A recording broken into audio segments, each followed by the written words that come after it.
Chapter 18. Gary Vee's Guide to Public Speaking Without Shitting Your Pants.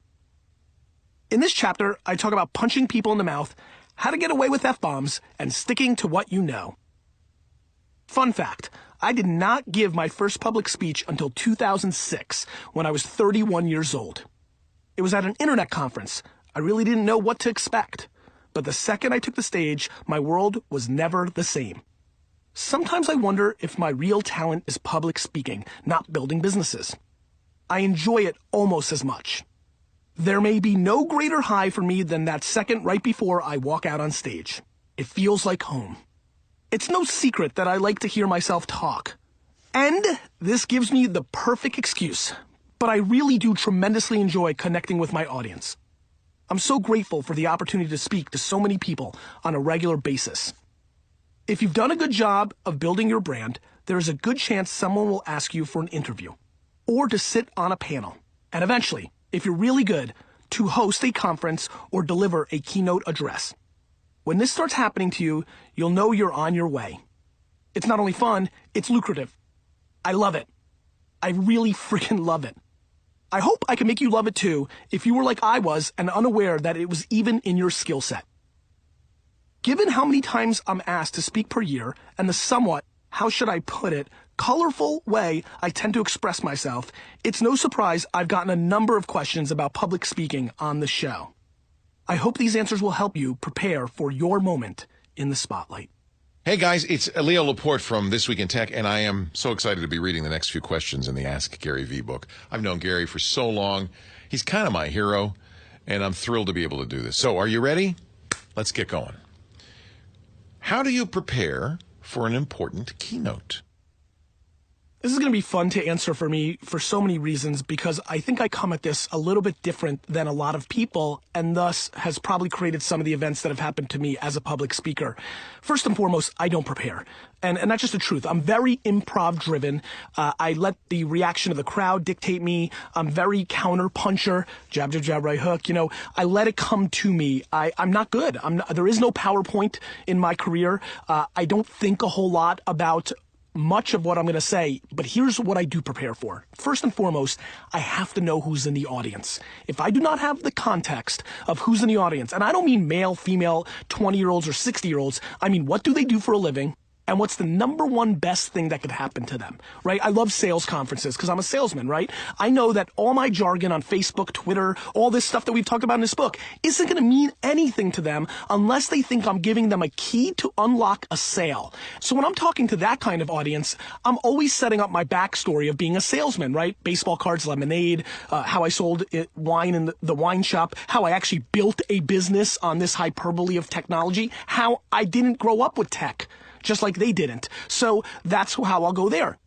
Now, if I'm talking to 16-year-olds, I'm going to talk about, hey, listen, don't worry about the system. I was an F student. I made it okay. But then I also have empathy for the kids that are A and B students. And I talk about the upside of being a number 2 or a number 3 or things of that nature. I reverse engineer what the audience's makeup is. And then more importantly, I'm selfish for them. I don't care what I'm going to get off on stage. I want to know that they say to themselves, holy crap, this is one of the few times in my life that I've been to a talk and it brought me value. I laughed. You know, the cursing and the shtick, I always wonder, is that my natural self or am I really planning all this? Even what I'm doing with you guys, I've never been able to really unwind if this is on purpose and on strategy to create air cover for you to really learn, or is it this who I naturally am? I think I need some of my early friends to tell me. But anyway, nonetheless, that's one key thing. Who's in the audience? What's in their best interest? Next, I really focus on the day. If it's March 2017, I know what's going on in March 2017 in the business world, the macroeconomic climate, the micro trends, what's the current state of affairs of all the platforms, and I deploy all this state of the union, what I now call day trading attention, the state of the union of technology and business through the filter of who they are. Finally, it's all about the 10 minutes right before I take the stage. somewhere around 6 or 7 minutes before, sometimes as close as 3 minutes before, a weird switch goes on. A lot of my fellow speakers or organizers are always weirded out that like 8 or 12 or 15 minutes before the talk, I'm still like, I don't know, barely dressed, like on the phone on like dealing a business, kind of how I just walked into this session. 5 seconds ago, I was dealing with a major business thing, but boom, right in here, it's prime time. So I'm all over the place right before, to the point where a lot of organizers early on in my career were nervous. Now that I've got a little bit of a track record, but then somewhere around, I don't know, call it 300 to 600 seconds before I take that stage, I actually get competitive with the audience. And this is where it's weird. I actually feel like I want to fight them for all the love and empathy and it's only about them, and I'm not there to sell myself or things of that nature. I start pushing in the other direction right before I go on stage, which means that I don't want to pander to them. I'm not going to give them what everybody else gave them.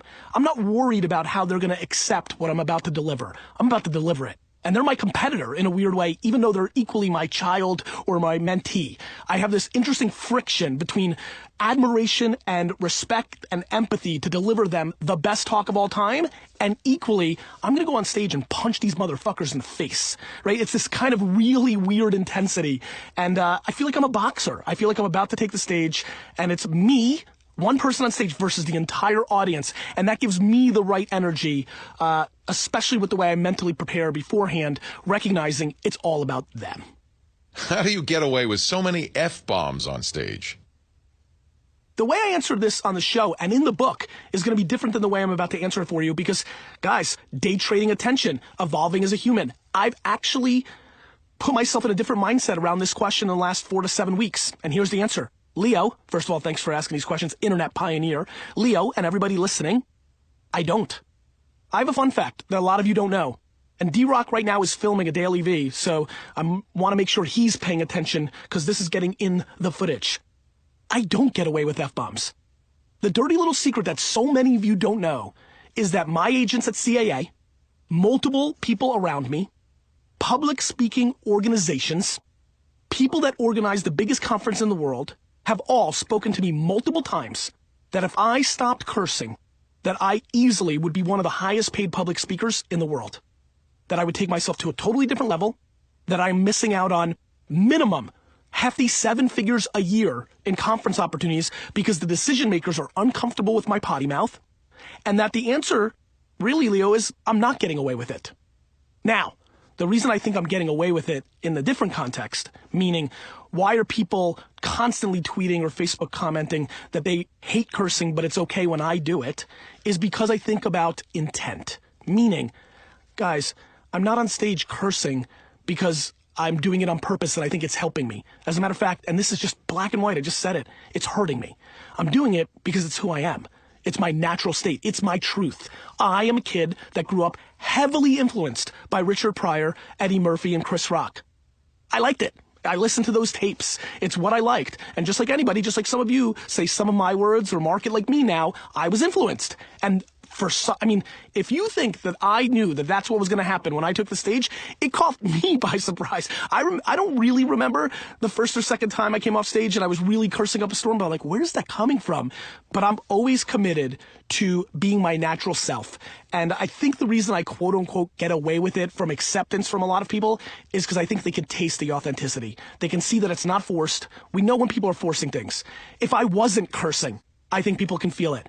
When I've been asked, and by the way, if you're listening to this and you want to hire me, I'm more than capable of doing a keynote without cursing. And when I've been asked, or the hundreds of times that I've been on television where I know I can't do it, it's the 99.3% version of me, not the 101.5% version of me. And so that's just the way it is. I think I get away with it because it's my truth. I've noticed as a speaker, you rarely use filler words, and you hardly ever lose your train of thought on stage or in front of the camera. Can you provide some insight into how you've nurtured your public speaking chops? I think when it's all said and done, my kids, when they analyze me, will realize that the things that I was good at, A, came naturally to me, and B, I put in a crap load of work. So if you really look back at my life, since 2006, when I kind of hit the scene with Wine Library TV and then public speaking, things of that nature, I've put in a lot of hours. There's a lot of camera hours on YouTube. There's a lot of stage hours. So I just kept honing my skills and getting more used to it. And really, even this book is the third time I'm doing it, so it's going to come a little more natural to me than the first time. So I kept honing my skills. There's another thing that I do that I think is grossly underestimated. I'd like to be appreciated for it a little bit more, and more importantly than my own ego, I'd really like for you to listen. So please listen to what I'm about to say. I don't talk about things I don't know. When you talk about things that you don't understand or you don't know much about, you start hesitating. You're thinking on the spot. For me to talk about geopolitical issues or pharma concerns or how farmers are dealing with climate change is going to be a place where I will stutter and think and ponder, and it won't flow. For me to talk about the thing that I live and breathe, my oxygen, the business world, the tech world, the way I rolled, entrepreneurship, empathy, self-awareness, this book, it's a piece of cake. It's all I know. It's like me asking you to tell me about yourself. You're not going to stutter. You know it. It's ingrained. And I think one of the biggest mistakes that people do on stage and in front of a camera is try to go into lanes that they don't belong in. I stay very, very narrow, but I'm very, very deep. As a matter of fact, the thank you economy, the way I talked about in this book about marketing, kind of that with depth thing, that's me as a person. When I speak, when I'm on, it's going to be about the things I'm on. And more importantly, I've developed even this recently, which is really taking my game to the next level. Early in my career, 06 through 12, 13, when I had a question I didn't really know, I'd navigate. I wouldn't put myself out there. I didn't draw a line in the sand or put a flag in the ground.